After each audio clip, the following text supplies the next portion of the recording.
طاقت پرواز عقل تمام ہو جائے، وہاں سے علی مولا کا نام شروع ہو جائے۔ پچھلے سے پچھلے سال افضلیت امیر المومنین کا عنوان تھا نا لشکر پارک میں، عنوان تھا خطاب کا پورے 10 دن تک افضلیت امیر المومنین۔ تو اس میں مجھے توفیق ہوئی تھی کہ 3 دن تک گفتگو رہی تھی علی نام پر۔ مولا علی کا نام علی کیوں رکھا ہے؟ 25-30 سبب ہیں، 2-4 ہی بسم اللہ کہہ رہے ہیں آپ۔ نہیں میرا ارادہ نہیں ہے آپ کو اتنا بولنا ہے۔ مسلسل لوبان کی خوشبو آ رہی ہے، مسلسل لوبان کی خوشبو آ رہی ہے، جو پیغام ہے کہ بس کرو۔ یہ جو مولا علی کا نام علی ہے نا، علی، کبھی اس پہ بھی تو غور ہو، وجہ تسمیہ کیا تھا؟ کیوں علی نام رکھا؟ کیوں علی نام رکھا؟ ایک علت بتا دوں۔ قرآن مجید میں اللہ نے آیت نازل کی جب اللہ ابلیس سے، شیطان سے بات کر رہا ہے، یا ابلیس ما منعک ان تسجد لما خلقت بیدی، اے ابلیس اسے سجدہ کرنے سے تجھے کس نے روکا تھا جسے میں نے اپنے دونوں ہاتھوں سے بنایا ہے؟ استکبرتا، متکبر ہو گیا تھا، ام کنت من العالین، یا عالین میں سے تھا۔ اللہ ملقن صاحب فرماتے ہیں عالین علی کی جمع ہے۔ تو متکبر ہو گیا تھا یا علیوں میں سے تھا؟ وہ فرماتے ہیں یہ پنجتن جب وہاں تھے تو سب علی تھے، جب یہاں آئے تو سب محمد ہے۔ صلوات پڑھ لیں محمد و آل محمد۔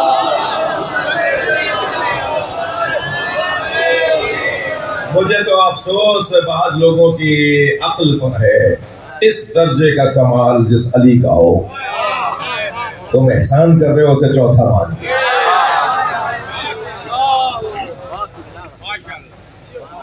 صلوات پڑھ لیں محمد و آل۔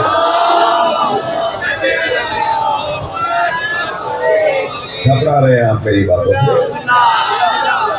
مجھے آپ سے تھوڑی سی توجہ اور چاہیے۔ مولا کائنات کا معیار اور مقام ہی کچھ اور ہے۔ مولا علی کو ان بحثوں میں نہ لاؤ۔ علی فتح بلا فصل علی کی ذات، ہر زمانے میں، یعنی ہم تو بات کر رہے ہیں نبی کے بعد، اور قرآن کہہ رہا ہے کہ علی ہر زمانے میں آیا۔ تھوڑی سی سنگین بات کر دو، تھوڑی سی وزنی بھاری بات کر دو۔ مسلمانوں کا ایک طبقہ تو کہہ رہا ہے علی نبی کے بعد بھی پہلے نمبر پہ نہیں، دوسرے نبی نہیں، تیسرے نہیں، چوتھے نمبر پہ۔ بڑی مہربانی آپ کی۔ اور ہم علی اسے مانتے ہیں، ہم اس علی کی بات کر رہے ہیں جو ہر نبی کی مدد کرنے آیا۔ ہر دور میں اللہ نے، میرے بچوں جوانوں، آپ نے مولا علی کے جو لقب سنے ان میں سے ایک لقب کرار ہے یا نہیں؟ بڑی عنایت، سردار شاہ صاحب سارا جاگتا مجمع ہے، یعنی مجھے بہت عرصے بعد ایسا لگ رہا ہے کہ میں 2 گھنٹے بھی پڑھوں گا تو آپ بیٹھے۔ یقین جانیے کہ آج یہ میرے چوتھے شہر کے اندر داخلہ ہے۔ ایک دن میں 4 شہروں میں گیا ہوں، اور میں آتے وقت سوچ رہا تھا کہ کیسے پڑھوں گا، کچھ تھکن سی ہے۔ اگر مجمع اچھا ہو، اور اگر میں جملہ کہہ دوں اگر میدان غدیر کا ہو تو علی کی آواز آ رہی ہے۔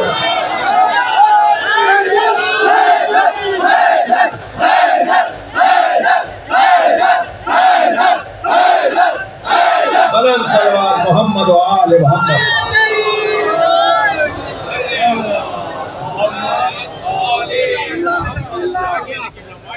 بھائی کیا کروں، ختم کروں؟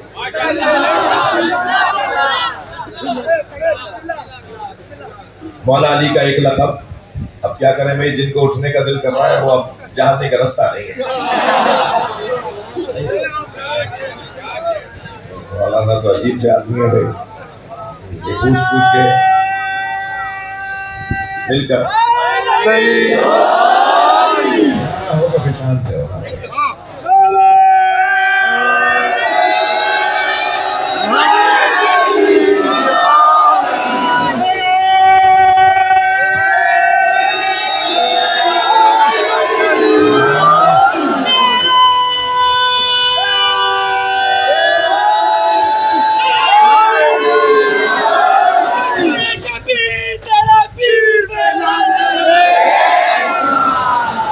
تمنا کے ساتھ تبرہ بھی ضروری ہے.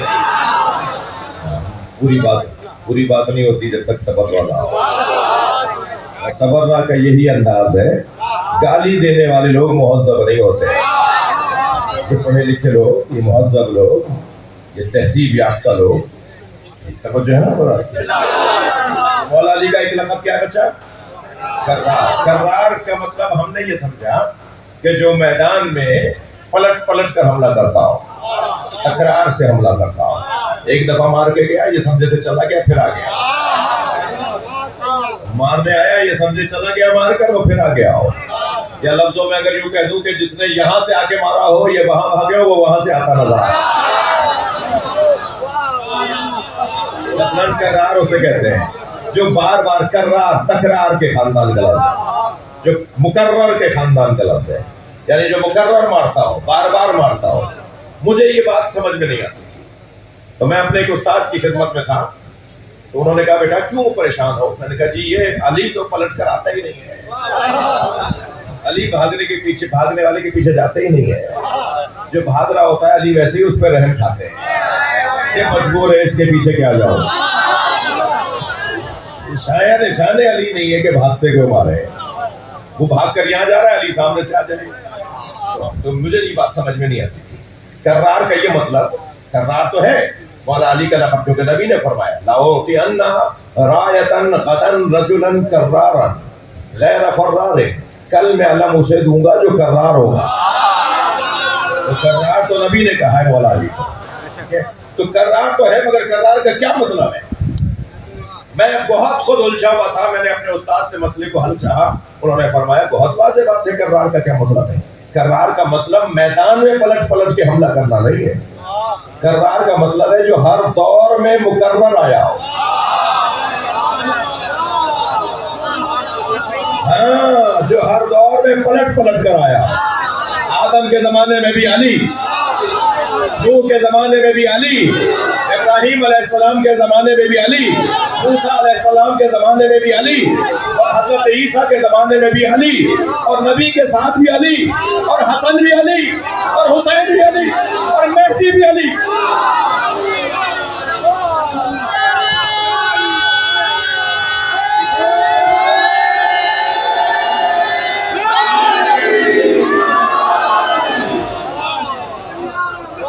قرآن کی آیت پڑھ دوں؟ بعض لوگوں کا بڑا شوق ہوتا ہے کہ مولانا قرآن سے بتائیے، مولانا آیت دکھائیے. جو بار بار فضائل علی پر آیت مانگتے ہیں نا، ان سے کہو جو آیت فضائل علی کی تم مانگ رہے ہو، اس کے برابر والے آیت تراویحوں کی آیت ہے.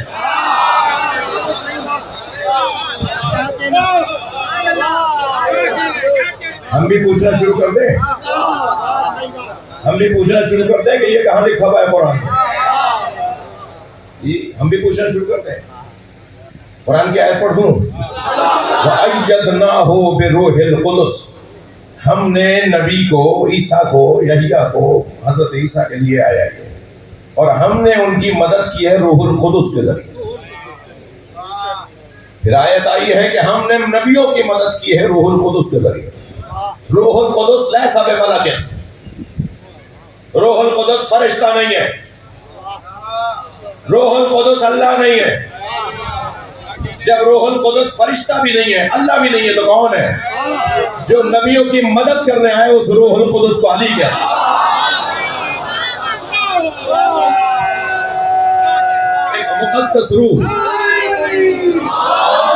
ایک مقدس روح مولا علی کی ذات. سنگین ہو گئی باتیں. میں ان بچوں سے کہوں گا تم بنا تو لو ویڈیو، مگر اس کلپ مت بنانا. میں چاہتا نہیں ہوں کہ نااہلوں تک بات جائے. یہ حاضری کے نیاز ہے، یہاں جو آئے گا اسے سمجھ میں آئے گا. نہیں چاہتا، میں آپ کو نصیحت کر رہا ہوں کہ کلک نہیں بنا رہا. توجہ ہے وہ آپ کی؟ اب میں کیا کروں کہ میں ان سے محبت بھی ہے مجھے، اور ساتھ میں لائیو مجلس کو بھی میں روکتا ہوں، اس لیے کہ جو ٹھنڈے کمرے میں لیٹا ہوا مجلس سن رہا ہوگا اسے یہ گرم بات کہاں سمجھ جائے.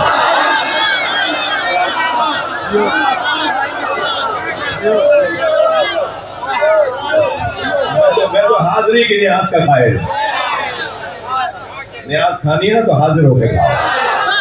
صلوات پڑھ لیں محمد و آل محمد. اور بلند صلوات مولا کی ذات پر.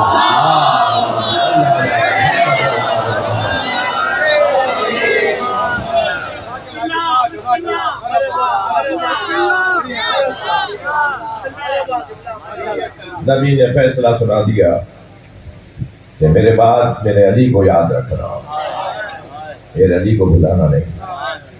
مباہلے کے میدان میں امام حسین کو گود میں لیا، امام حسن کو انگلی پکڑائی، سیدہ مولا نبی کے پیچھے، بی بی کے پیچھے مولا علی، پنجتن کا قافلہ. اور کیوں گئے تھے؟ ثم نقتہل فنجعل لعنت اللہ علی الکاذبین. پھر ہم مباہلہ کریں گے اور جھوٹوں پر اللہ کی لعنت بھیجیں گے. تو کیا مباہلہ ہوا؟ لعنت آئی؟ انہوں نے کہا دیا ہمیں معاف کریں، اگر یہ تو اشارہ کریں تو پہاڑ ہٹ جائے. ہمیں نہیں کرنا مباہلہ ان سے، ہم جزیہ دے کے جرمانہ دے کے واپس جانا چاہتے ہیں. میرے معصوم امام نے ارشاد فرمایا کہ ان پہ تو اللہ کی لعنت نہیں آئی، اس لیے کہ وہ اہل بیت کے سامنے رکے نہیں. لیکن جو اہل بیت کے سامنے آتا رہے گا. اب کربلا کا میدان بھی میدان جنگ نہیں ہے، میدان مباہلہ ہے. توجہ چاہوں گا آپ سے، کربلا کا میدان میدان جنگ نہیں ہے. جو جنگ لڑنے آتا ہے وہ بچوں کو ساتھ نہیں لاتا، جو جنگ لڑنے آتا ہے وہ شیر خوار بچوں کو نہیں لاتا. کربلا کا میدان میدان جنگ نہیں ہے، میدان مباہلہ ہے. جی میدان مباہلہ ہے. کربلا میں جناب زہرا کی جگہ امام حسین جناب زینب کو لائے، اور نبی کی جگہ خود آئے، اور امام حسین کی جگہ علی اصغر کو لائے، اور امام حسین کی جگہ خود امام حسین کی جگہ. کربلا کے مباہلے میں امام حسین نبی کی جگہ ہے نا. امام حسین مباہلے میں جیسے نبی حسین کو لے گئے تھے، ایسے کربلا میں حسین کی جگہ حضرت علی اکبر کو لائے. یہ مباہلہ ہو رہا ہے. نبی مکرم نے امام حسین کو گود میں لیا تھا. آپ کا تجربہ تو روزانہ کا ہوگا کہ جن کے گھروں میں چھوٹے بچے ہیں، جب بچوں کو گود میں لیا جاتا ہے تو گود میں اٹھے ہوئے بچے کی چہرہ شکل اٹھانے والے کے برابر آ جاتی ہے. اٹھانے والا جب اٹھاتا ہے تو اس بچے کی شکل اور اٹھانے والے کی شکل ساتھ ساتھ ہوتی ہے. یعنی دیکھنے والا دو لوگوں کو دیکھتا ہے، ایک اٹھانے والے کو اور ایک گود کے بچے کو. جب میدان مباہلہ میں امام حسین کو نبی ایسے لے کر گئے نا، تو سب نے دیکھا نا کہ حسین کیا ہے. سارے عالم اسلام کو، سارے عالم مسیحیت کو. لہذا کربلا کے میدان میں حضرت عبداللہ ابن وہب کلبی کا خاندان بھی ہے. جی میں یونان گیا تو پوپ سے ملنے گیا، فادر سے، پاپا اعظم سے ملنے گیا، تو وہاں یہ تذکرہ ہوا. انہوں نے کہا کہ ہمارا تو اہل بیت رسول کے ساتھ عقیدتوں کا رشتہ ہے، اس لیے کہ ہماری ہسٹری یہ بتاتی ہے کہ جب کربلا کے واقعے کے بعد نبی کے بچوں کو اسیر بنا کے لے جا رہے تھے تو ہمارے جو راہبوں کے دیر تھے، راہبوں کی خانقاہیں تھیں، ان خانقاہوں میں، ان دیروں میں وہاں اہل بیت کے لیے کھانے کا انتظام کیا گیا، ٹھہرانے کا انتظام کیا گیا.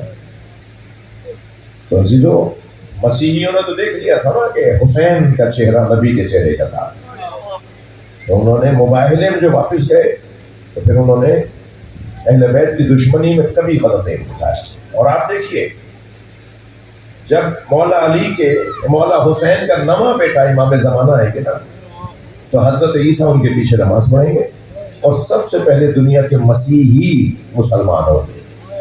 دنیا میں کوئی مسیحی نہیں رہے گا جو مسلمان نہ ہو.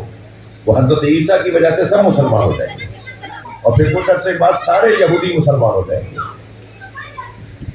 ان من اہل الکتاب اللہ یؤمنن بہ قبل موتہ ویکون علیہم شہیدا.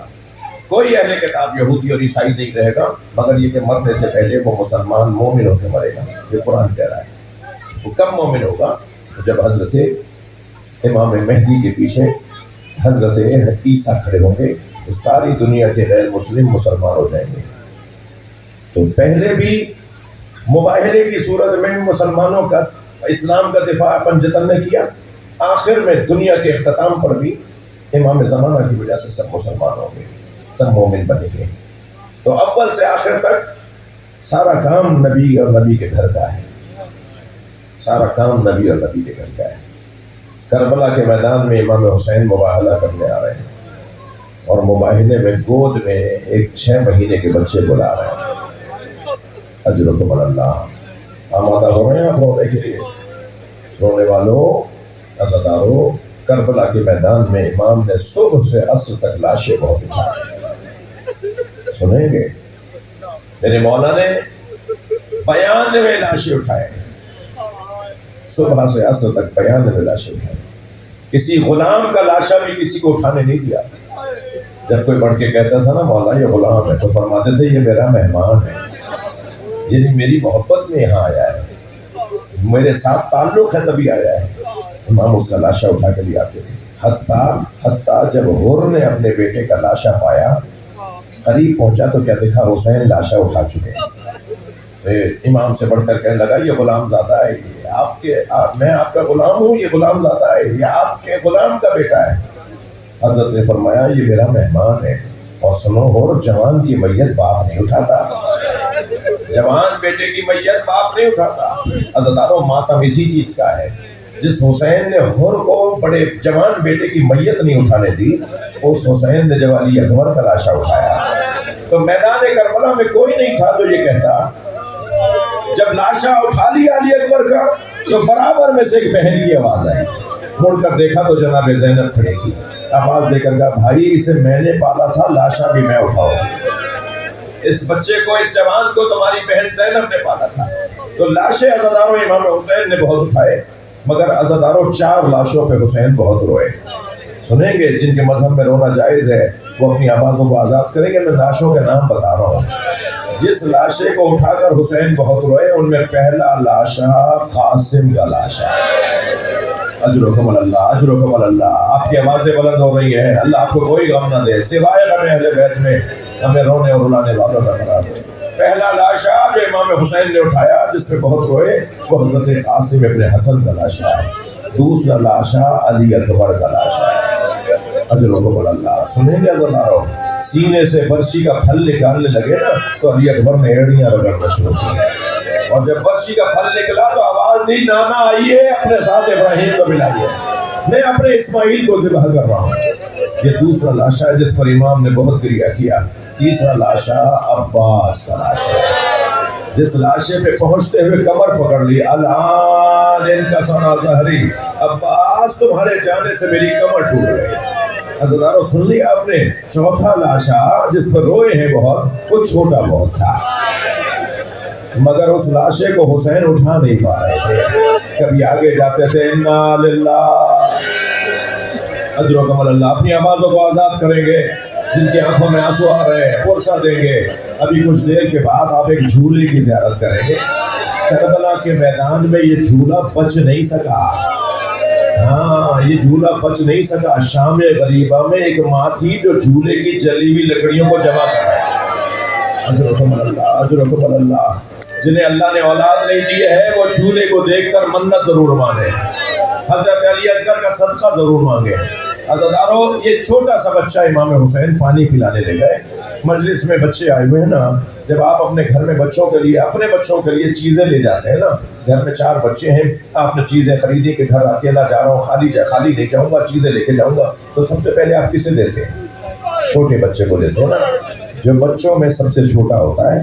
اور اگر کوئی بڑا بچہ کہتا ہے نا مجھے دے دو، تو آپ کہتے ہیں بیٹا پہلے چھوٹے بھائی کو دوں گا پھر تمہیں مل جائے گا. یعنی بڑے بچے جو ہوتے ہیں انہیں یقین ہوتا ہے چھوٹے کو ملے گا تو پھر ہمیں بھی مل جائے گا. جب امام حسین علی اصغر کو پانی پلانے لے گئے تو کربلا میں جو بچے تھے نا انہیں تسلی تھی کہ اب ہم جائیں گے پانی پینے. اور جب علی اصغر کو لے کر آئے تو سب سے پہلے جناب سکینہ نے فرمایا بابا میں بھی پیاسی ہوں، بابا مجھے بھی لے جائیے. حسین کیا بتائیں کیسا پانی پلایا ہے. حضرتارو یہ جو علی اصغر علیہ السلام کی جب بھی بات کیا کریں نا، جب بھی مصائب سنیں اور پڑھیں تو اس بچے کی ماں کو ضرور سلام کیا کریں. جناب رباب کا بڑا حوصلہ تھا.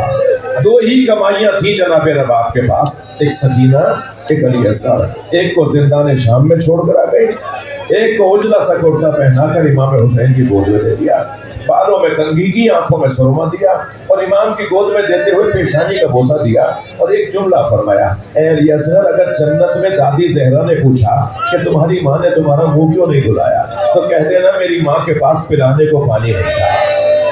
اجرکم اللہ اجرکم اللہ. 2-3 جملے اور سن لیجیے عزیزارو. اس ماں کو ضرور سلام کریں جنہیں جناب رباب کہتے ہیں. میرے کچھ ہندوستان کے دوست مجھے بیان کر رہے تھے کہ روز عاشور ان کے امام بارگاہ سے تعزیے کا جلوس برآمد ہوتا ہے اور وہ بنارس کی کربلا میں، جس شہر کی بات ہے بنارس کی کربلا میں جا کے وہ جلوس ختم ہوتا ہے. وہ کہنے لگے جلوس نکلا، ہم 4-6 دوست اس رستے پہ چلے گئے جہاں سے جلوس کو جانا تھا، جہاں سے گزرنا تھا، تاکہ ہم جا کے انتظامات دیکھیں، صفائی ستھرائی دیکھیں. کہتے ہم آگے جانے لگے، جلوس پیچھے تھا تو ہم نے آگے والے چوک پر کیا دیکھا کہ ہزاروں کی تعداد میں ہندو عورتیں کھڑی ہیں. کہنے لگے جب ہم قریب پہنچے تو تعجب میں اور اضافہ ہوا کہ ہر گود میں دودھ پیتا ہوا بچہ تھا. کہنے لگے جب ہم برابر سے گزرے تو ایک عورت کی آواز آئی، ایک ہندو عورت کی آواز آئی، بھائی مسلمان لگتے ہو؟ تو میں نے کہا ہاں مسلمان ہے. کہنے لگے مسلمان ہو تو بتاؤ بابا حسین کا جلوس کب آئے گا؟ کہنے لگے میں نے ان سے کہا تمہیں بابا حسین کے جلوس کا انتظار کیوں ہے؟ کہنے لگے تمہیں نہیں پتا آج حسین کا بچہ بھوکا مارا گیا. آج ہم اپنے بچوں کو دودھ نہیں پلاتے جب تک تعزیے دفنا نہ دیا جائے. ہزاروں میں بس مجلس کو کچھ دیر کے بعد مکمل کر رہا ہوں. چند سال پہلے ایک نوجوان 6 محرم کو میرے پاس آیا، مجھ سے کہنے لگا مولانا میں مچھلی خرید کر لایا. میں نے اپنی بڑی بہن سے کہا مجھے مچھلی تل کے دے دو، تو باجی مجھے مچھلی تلنے کے دے رہی تھی، دینا چاہتی تھی تو دادی کی آواز آئی بیٹا محرم میں مچھلی نہیں کھاتے. ہماری دادی نے مجھے ٹوکا بیٹا محرم میں مچھلی نہیں کھاتے. تو میں نے دادی سے کہا دادی حلال تو حلال ہے، محرم ہو یا ربیع الاول ہو، کیوں نہیں کھاتے محرم میں مچھلی؟ تو دادی کہیں گے ہاں تم جدید زمانے کے لوگ ہو نا، آج کے جو بچے ہیں وہ بڑے بوڑھوں کی بات مانتے نہیں ہیں، جا کے مولانا سے پوچھ لو، اگر مولانا اجازت دے تو کھا لینا. مولانا بتائیں میں مچھلی کھا لوں؟ وہ بول رہا تھا اور میں رو رہا تھا. میں نے روتے ہوئے کہا میں اتنا بڑا عالم نہیں ہوں، تم دادی کی بات مان لو، مجھے اس مسئلے کا جواب نہیں آتا، جو دادی کہہ رہی ہیں وہ مان لو. کہنے لگا میں سمجھا نہیں آپ کی بات کو. میں نے کہا دادی کی بات مان لو، امام حسین نے علی اصغر کے تڑپنے کو مچھلی کے تڑپنے سے تعبیر کیا ہے. اما ترونا کیف یتلقا، دیکھ نہیں رہے میرا بچہ مچھلی کی طرح منہ کھولتا ہے، دیکھ نہیں رہے میرا بچہ مچھلی کی طرح بے چین ہے، میرا بچہ مچھلی کی طرح تڑپ رہا ہے. بس ہزاروں میں نے مجلس کو مکمل کیا. جناب رباب کے گود میں جب بچے کا جنازہ دیا نا امام حسین نے، جناب رباب کی گود میں جب بچے کا جنازہ دیا تو دونوں نے امام حسین نے اور جناب رباب نے ایک ننھی سی قبر بنا کر علی اصغر کو قبر کے حوالے کر دیا اور گرم ریت ڈالتے ہوئے فرمایا علی اصغر کربلا کی گرم ریت مبارک ہو، تمہارا بابا تمہیں پانی نہ پلا سکا. یہاں مجلس ختم ہو جانی چاہیے تھی مگر ایک منزل اور میرے ساتھ آ جائیں اور اب آپ جھولے کی زیارت کر لیں. کیوں جھولے کی زیارت کر رہے ہیں؟ اس لیے کہ جھولانے والے جھولا جھولنے والا زندہ نہیں رہا. جس کے لیے کربلا میں جھولا بنایا گیا تھا وہ جھولا جھولنے والا زندہ نہیں رہ پایا. جب یہ لاشا دفنا دیا 11 محرم کو جب سروں کو گننا شروع کیا تو ایک ظالم نے کہا ایک بچہ بھی مارا گیا تھا، اس بچے کا لاشا کہاں ہے؟ تو کسی نے بتایا کہ حسین خیمے کی پشت پر جنازہ لے کر گئے تھے، شاید حسین نے جنازے کو دفنا دیا ہے. عزیزارو اب سخت جملے ہیں جو میں سنا رہا ہوں اور اس کے بعد آپ جھولے کی زیارت کر لیجئے گا. جناب رباب دور سے دیکھ رہی ہیں، کچھ لوگ ہیں جو نیزے اٹھا کے چلے ہیں، زمین میں نیزے گاڑتے جا رہے ہیں کہ یہاں زمین نرم ملے گی تو لاشا نکل آئے گا. جناب رباب نے کیا دیکھا؟ ایک نیزہ زمین میں گیا، وہ جب باہر آیا تو ننھا سا جنازہ باہر آیا. ظالموں نے اس ننھے سے سر کو بھی کاٹ ڈالا جو نیزے کی علی پر بھی سوار نہیں ہوتا تھا۔ آواز دینے لگی علی اصغر میں نے بہت بچے دیکھے جن کا دودھ چھڑایا جاتا ہے تو ان کا لاد اٹھایا جاتا ہے، مگر میں نے تجھ جیسا بچہ نہیں دیکھا جس کا تیر سے دودھ چھڑایا گیا۔